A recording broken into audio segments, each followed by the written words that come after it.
Hi, it's Carrie here, and this is a check-in. It's been a few months since we finished up the Earn with English online masterclass, and I'm here to check in with you. How are you doing? How's it going? How far have you gotten on your 7-step go forward plan? Well, today, one of the things that I think trips people up and holds us back is exactly what I'm doing here. Video, right? We don't feel comfortable on video. We think our voice sounds weird. Our face looks weird. We're not as young as we used to be. Maybe we don't have as much hair as we used to have. All of those things get in the way of us actually going forward and completing this task, which holds us back from working on a lot of the online platforms.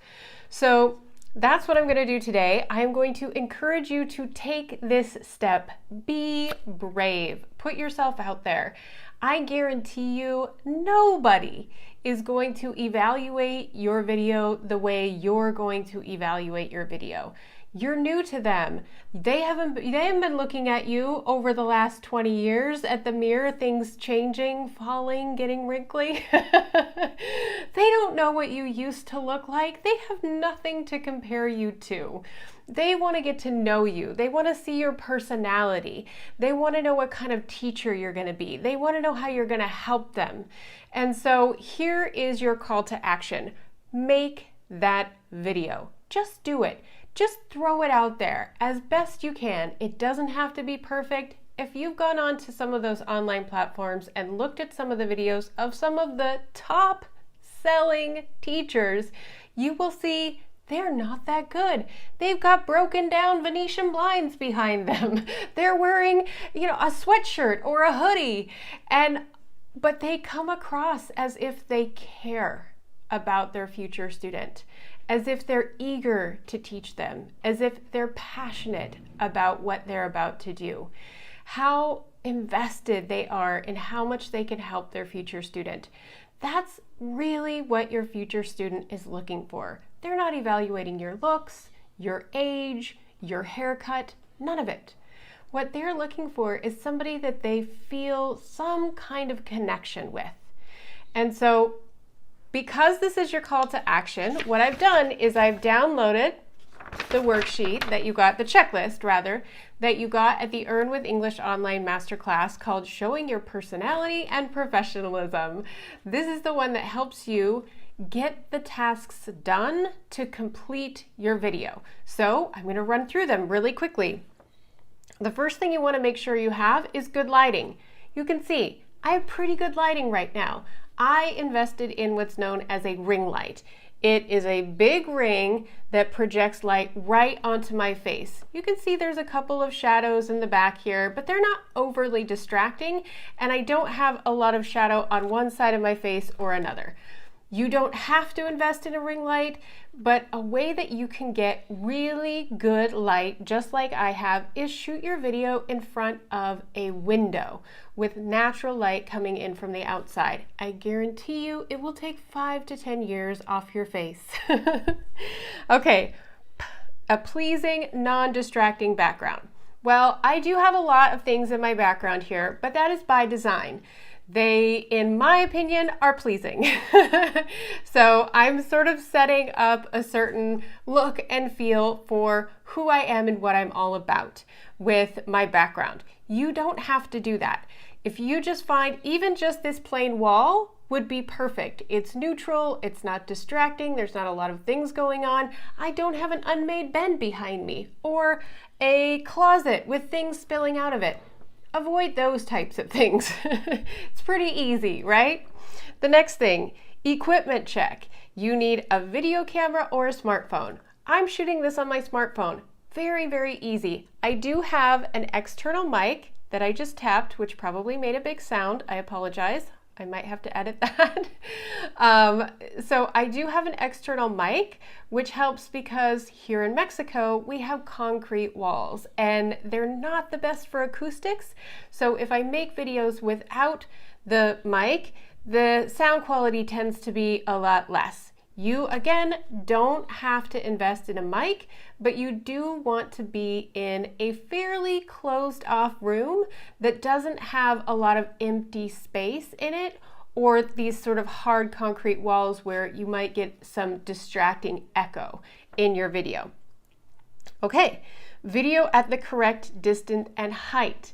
See, now you can look at the video that I'm in, and oftentimes what I'm seeing right now on my phone is I get a grid of lines.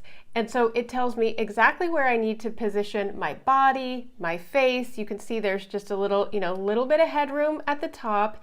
And you want to be taking up at least 50% of the screen space, your body, right? Not just your face, but anywhere from here up is good. So position yourself a bit like I am now, and you'll be good to go. Making sure that your video is in landscape mode. You can see that I'm shooting horizontally, not vertically. You can do the same. I also, inside my ring light, there is a little place to put my video. So if you don't have that, or you're using natural light, maybe get some kind of tripod, stack up a bunch of books or something, because really if I'm way down here when I'm talking, I'm diminishing myself visually, right? Or if I'm way over here in the corner instead of right in the center, I'm giving, center stage to something else in the video besides me. The idea here is you are the focal point of your video. Know how to differentiate yourself. So what is it that's unique about you? This doesn't necessarily even have to relate to teaching. You could be talking about the places that you traveled in the world, a particular passion that you have, maybe even your field of study, or something that you feel really strongly that you do better than most people. That becomes your differentiator. So you've practiced speaking slowly and clearly.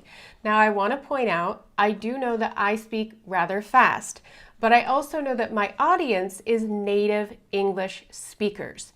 If I was making a video for Cambly or Preply or italki, I would probably slow down my speech just a little bit. I wouldn't slow it down so much that I made the person feel like they couldn't keep up, or I made them feel bad about it, but I would slow it down a little bit so that they could process my words as they're taking it in, because I know they're not used to hearing English as much as a native speaker is. Okay, now if you plan on using any props, I have a prop. This could be considered a prop, just a piece of paper. Maybe, especially if you're planning on teaching kids, you might have some kind of toy or puppet or flashcard or something like that. Even if you're teaching adults, flashcards can be really, really helpful. A lot of people are visual learners as well as auditory learners, or more than auditory, they learn visually. So having these cards as reference can really resonate with some learners.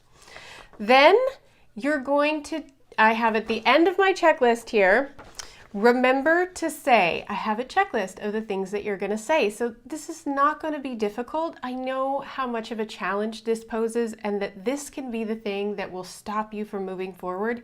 And I know you can do this. Follow the checklist. It's all right here. And here is essentially your script, okay?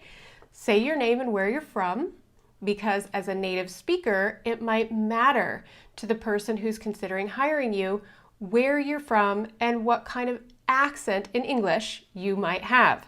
Okay, something about your teaching or training experience. Doesn't have to be English teaching, doesn't have to be formal teaching. Can be anything that you feel confident in as a teacher or a trainer. Almost all of us at this point in our life have done some kind of presentation, some kind of training, just reassuring them that, and please don't say I'm new to this, that is an absolute no, that you have the skills that they're looking for. Okay, a short bit about your teaching philosophy. What do I mean by teaching philosophy? Well, this doesn't have to be anything super complicated. This can just be, what kind of environment do you create for your learner? Do you like things to be kind of laid back and flowy? Are you more sort of academic and introspective, or really like to get into the nitty-gritty and explain things? There's no right answer here. But if you tell the student what kind of experience they can expect to have from you, or just let's say the vibe that you're going to create for them in your classes, that will also help them know whether or not that aligns with their learning style. And then you want to say how you will help them specifically. So maybe you're going to help them prep for interviews in English, or maybe you've taken a couple of classes on how to help with accent reduction, or perhaps you're really good with the verb conjugations and that's what you want to focus on with people. Maybe you're going to use music in your lessons, or movies or something like that. So how are you going to help them specifically? And then if you have some kind of extra fun thing that you're going to throw in there to make the learning more engaging for some students, you could add that too. Then you want to say, here it comes, you have to give them a call to action.